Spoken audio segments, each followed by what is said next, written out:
Balagbagan with Eli San Fernando. Bullseye kayo ngayon lahat, di ba?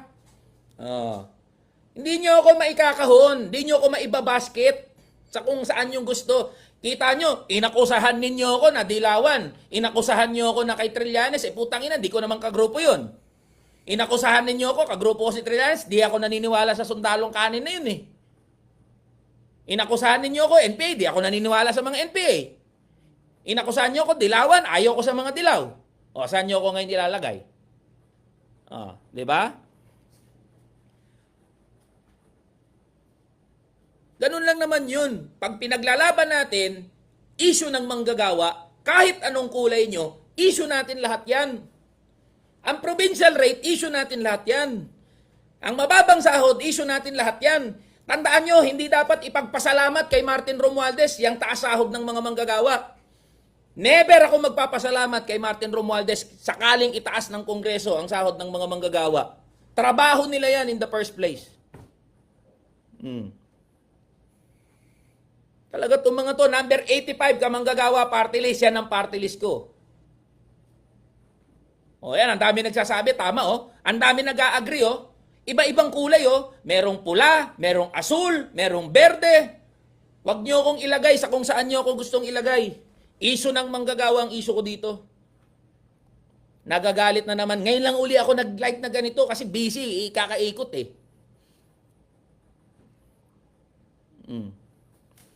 Para sa'yo, agree po ba kayo na i-extend ng eleksyon ng barangay at SK official? Tanungin natin, ano ang objective ng pag-i-extend ng barangay at sangguniang kabataan? Anong objective? Pamumuliti ka na naman yan Tama mo, inuuna ng mga politiko. Issue ba yan ng mga manggagawa at ordinaryong Pilipino? Tanungin natin, sino ang nagkakamada ng boto ni Mayor? Sino nagkakamada ng boto ng mga SK? Ay ng mga congressman? Di ba mga kagawad, mga kapitan, mga SK? Yan pinakikilos ni congressman? Yan pinakikilos ni Mayor? Para ayusin yung boto niya pagdating ng eleksyon?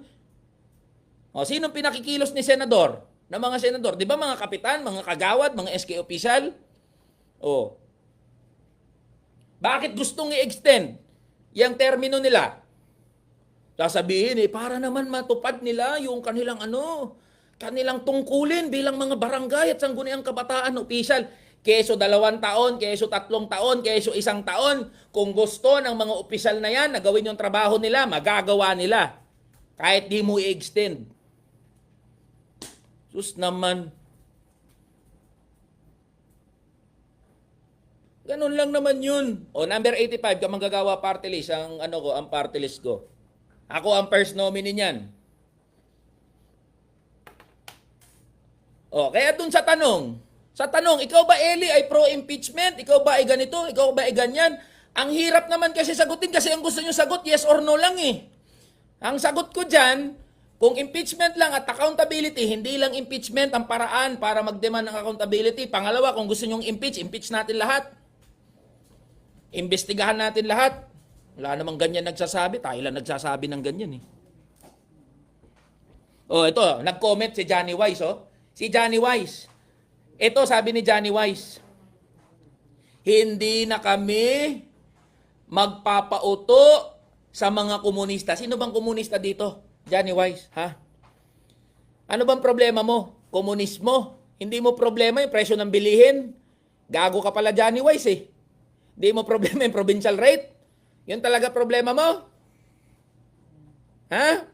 Hindi mo problema na zero ang budget sa PhilHealth? Hindi mo problema yung mataas na presyo ng kamatis? Yan talaga problema mo? Talaga tong mga to Huwag po masyado high blood. Nawawala po cuteness mo. Sorry. Kiss na muna. Kiss, kiss, kiss, kiss. Pro-China ka ba? Ayan na naman mga tanong ninyo Diba? Kaya sa tanong na, ikaw ba, ano ang tingin mo sa impeachment, Eli? Ano ba talaga ang posisyon mo dyan? Una, hindi ako naniniwala na ang awayan ng mga